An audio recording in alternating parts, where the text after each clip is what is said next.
The humid embrace of a Des Moines, Iowa summer in 1983 clung to everything. It permeated the air with the scent of freshly mown lawns and distant cornfields. It made the asphalt shimmer, and it settled in the bones of its residents, a familiar, comforting weight. 10-year-old Thomas Tommy Miller knew no other kind of summer. His world revolved around the chipped paint of his bicycle, the worn pages of his comic books, and the endless possibilities of the vacant lot behind his family's modest bungalow on Grandview Avenue. Tommy was a whirlwind of freckles and boundless energy, a boy with sun-streaked hair and eyes that sparkled with an insatiable curiosity, always seeking the next adventure. His mother, Sarah Miller, a woman whose hands bore the faint scars of countless baking projects and a garden that refused to yield to the Iowa heat, watched Tommy from the kitchen window. Her heart swelled with a familiar mix of pride and apprehension. He was her firstborn, a vibrant, sometimes headstrong spirit. Her husband David, a man whose calloused hands built more than just houses as a local carpenter. He built their life, brick by brick, with honest sweat and quiet determination. Often joked that Tommy inherited Sarah's stubborn streak, but David knew the boy had his own particular brand of fierce loyalty. 6-year-old Emily, Tommy's younger sister, a timid shadow often trailing in his wake, adored him unconditionally, her small world illuminated by his boisterous presence. Their days were a simple rhythm. Breakfast chatter, school-free mornings spent exploring or helping David in his workshop, afternoons at the neighborhood pool, and evenings filled with shared laughter over board games or the crackle of a baseball game on the radio. Life in Des Moines was predictable, safe, and deeply rooted in community. The highlight of every summer, the undisputed peak of their childhood calendar, was the Polk County Fair. It was a tradition, a rite of passage. For weeks leading up to it, Tommy and Emily would pore over the newspaper ads, circling the rides they dared to conquer, the games they swore they'd win, and the sugary treats they intended to devour. The fair was a vibrant kaleidoscope of noise and color, a temporary city built on dreams and sticky fingers. The smell of fried dough, sizzling onions, and diesel fuel from the generators that powered the rickety rides would drift across the city for days, a siren song beckoning families from across the county. Friday, August 12, 1983, dawned bright and clear, promising another scorcher. The air was thick with expectation in the Miller household. Sarah had packed a cooler with sandwiches and juice boxes, a futile attempt to stave off the inevitable plays for overpriced fair food. David, after a long week on a construction site, looked forward to the simple pleasure of watching his children's faces light up. Emily, dressed in her favorite denim overalls, bounced with barely contained excitement, while Tommy, feigning cool indifference, was practically vibrating with anticipation. He'd promised Emily he'd win her a stuffed animal at the ring toss, a promise he intended to keep. They arrived at the fairgrounds on the city's east side around early afternoon, the gravel parking lot already kicking up plumes of dust under the steady stream of cars. The sun beat down relentlessly, but the sheer energy emanating from the fair seemed to absorb the heat. The air buzzed with the cacophony of cheerful screams from the Ferris wheel, the repetitive jingle of carnival games, and the distorted melodies from the loudspeakers. Tommy, momentarily forgetting his cool facade, bolted ahead, Emily struggling to keep pace, her small hand clutching Sarah's tightly. They rode the tilt-a-whirl until Sarah felt queasy, David laughed until his sides ached, and both children shrieked with delight. They shared a bag of greasy corn dogs, their faces smeared with ketchup and mustard, and marveled at the prize-winning livestock in the animal barns, the earthy smell of hay and manure, a stark contrast to the sugary artificiality of the Midway. Tommy, true to his word, tried his hand at the ring toss, his brow furrowed in concentration. He missed, of course, but the carney, a man with a handlebar mustache and a practiced smile that didn't quite reach his eyes, tossed him a consolation prize, a small plastic dinosaur. Tommy, ever the collector of oddities, accepted it with a grin. As dusk began to paint the sky in hues of orange and purple, the fairgrounds transformed. Strings of twinkling lights illuminated the Midway, casting long, dancing shadows. The crowd swelled, the air growing thicker with the collective hum of thousands of voices.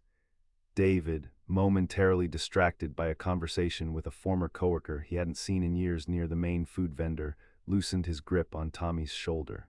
Sarah, fumbling in her purse for change to buy Emily a snow cone, glanced away for what felt like mere seconds. That was all it took. One moment Tommy was there, a fleeting glimpse of his bright red t-shirt near a booth displaying an array of antique farm tools, something he'd pointed out earlier, fascinated by their intricate mechanisms. The next he was gone, Tommy. Sarah's voice, initially soft, was quickly swallowed by the surrounding din. She scanned the sea of faces, her heart giving a sudden, violent lurch. Tommy, where are you? David, breaking away from his conversation, joined her, his eyes also darting through the crowd. Did he go to the bathroom, or maybe he saw something? Emily, sensing the shift in her parents' tone, started to whimper, clutching Sarah's hand tighter. Tommy, the initial search was frantic, fueled by a terrifying cocktail of adrenaline and disbelief. They called his name louder and louder, their voices raw. They pushed through the throngs of laughing fairgoers, their eyes wide with panic, desperately searching for that flash of red. Minutes stretched into an eternity. The festive music, the cheerful screams, the smell of popcorn, it all became a grotesque, mocking soundtrack to their growing terror. Sarah ran to the nearest fair official, a young man barely older than a teenager, his face blank with youthful inexperience. My son is missing, he was just here." David followed, his breath catching in his throat. The official, fumbling with a two-way radio, tried to reassure them, but his words were hollow. "He probably just wandered off, ma'am."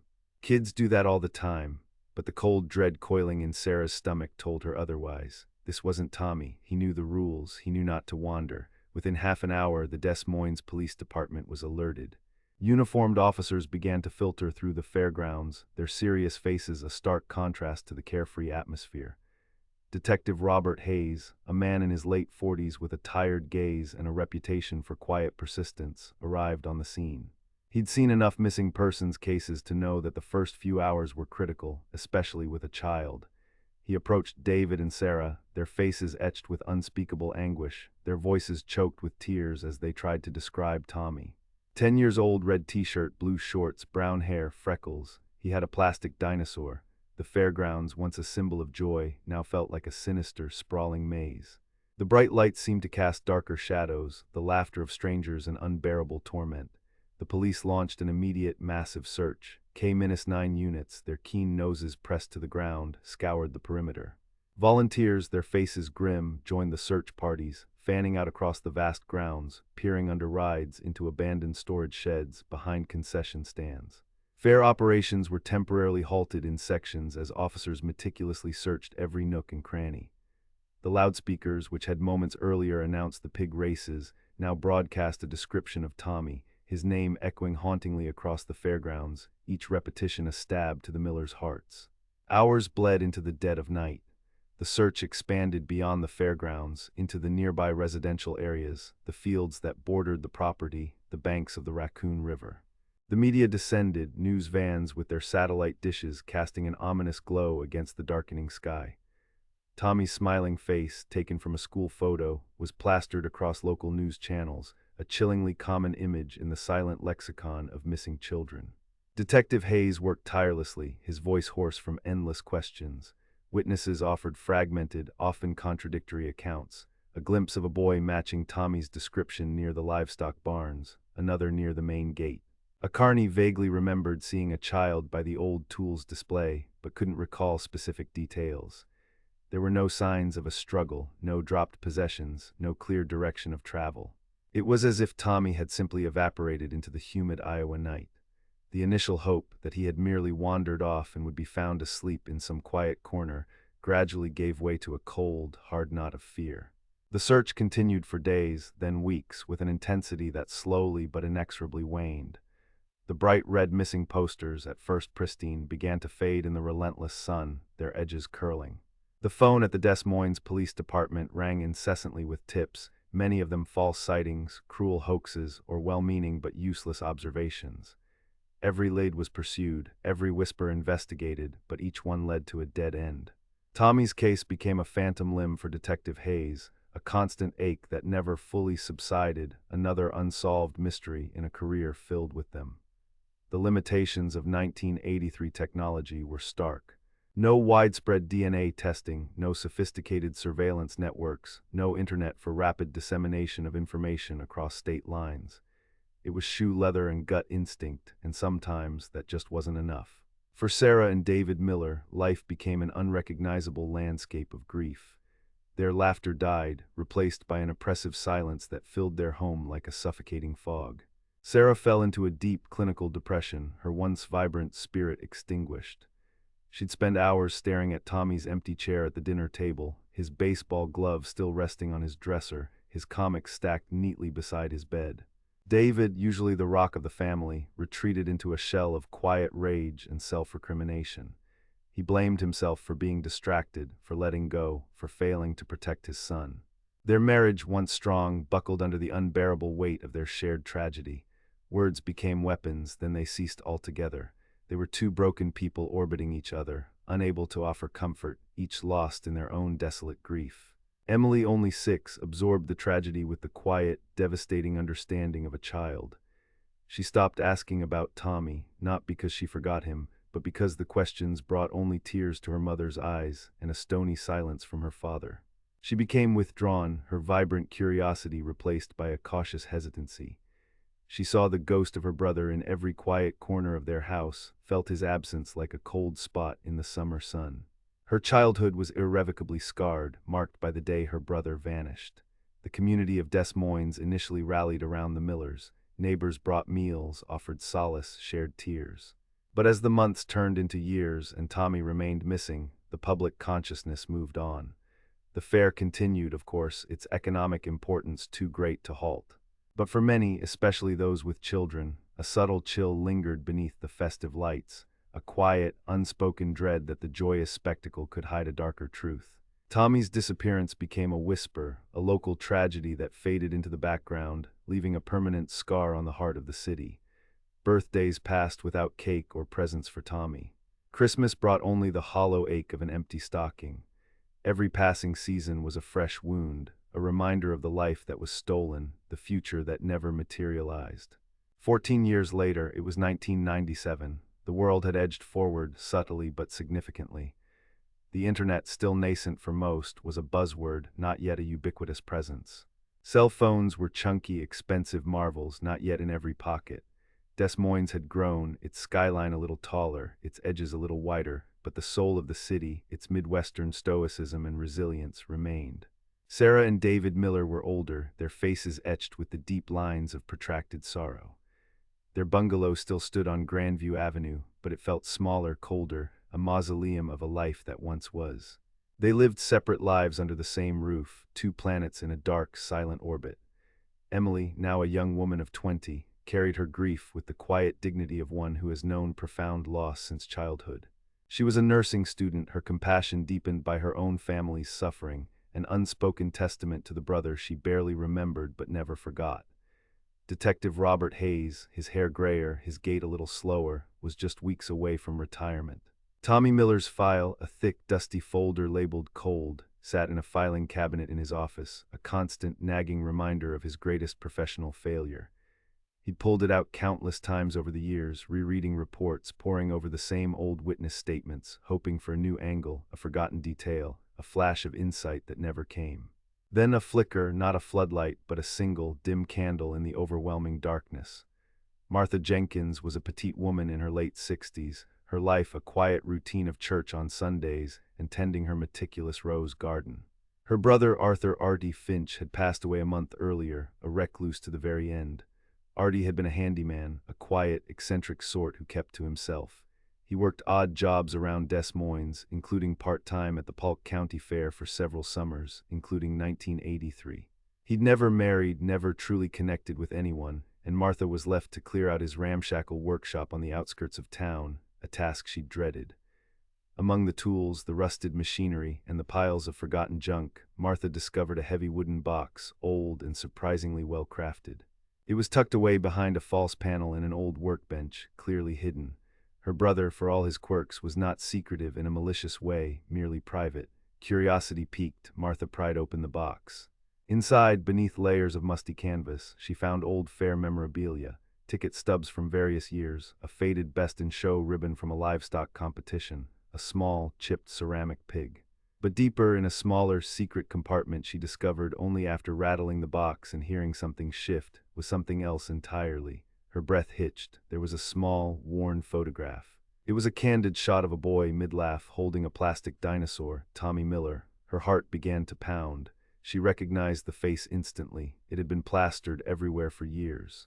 Alongside it were a few other blurry, slightly unsettling photos of other children, taken from a distance, seemingly without their knowledge, and then a crudely drawn map. It depicted a section of the Polk County Fairgrounds, but not the bustling public areas. It was an older, less used section, marked with cryptic symbols, almost like a child's treasure map, yet drawn with the deliberate hand of an adult. One particular spot near an old, disused utility access tunnel that ran beneath the fairgrounds was circled with a bold, ominous X. There was also a small, plastic dinosaur, identical to the one Tommy was holding in the photo. Martha's blood ran cold. She remembered Artie's odd behavior after the 1983 fair. His sudden, unexplained departure from Des Moines, returning only years later, even more withdrawn than before. He'd never spoken about it, never mentioned the fair again. He'd always been a solitary man, but after 83, a darkness had seemed to settle around him, a quiet, unsettling intensity. She remembered whispers from other fair workers, how Artie had a particular fascination with the lost and found booth, volunteering extra shifts there, ostensibly just to clean. Her hands trembling, Martha clutched the box and drove straight to the Des Moines Police Department. Detective Hayes was at his desk, finishing up paperwork, when Martha Jenkins walked in, the wooden box cradled in her arms like a sacred, terrible relic. He listened patiently as she recounted her story, his eyes never leaving the box. When she revealed the contents, the photograph, the map, the dinosaur, a familiar, chilling knot tightened in his stomach. The hair on his arm stood on end. 14 years of frustration, of haunting questions, suddenly surged to the forefront. This wasn't a hoax, this was real. The map, once dismissed as a child's doodle if it had ever been found, now held a terrifying significance. The X marked a spot near the old, largely forgotten utility tunnel system that snaked beneath the eastern edge of the fairgrounds, an area rarely accessed by the public, often used for storage or maintenance access. An immediate search warrant was obtained. Under the cold, pale light of floodlights, a team from the Des Moines Police Department, including Detective Hayes, converged on the designated location. The ground was overgrown, thick with weeds and decades of neglect. The air was heavy with anticipation, a mix of grim determination and a sickening dread. Digging began. The earth, undisturbed for so long, slowly yielded its secrets. It was almost dawn when the first discovery was made. Not Tommy, not in the way they desperately hoped, but something unmistakably linked to him. A small, muddy shoe, a child's shoe, a faint trace of red fabric clinging to its sole. Then carefully, meticulously, they unearthed the remains. Skeletal fragments, tiny and fragile, undeniably those of a child.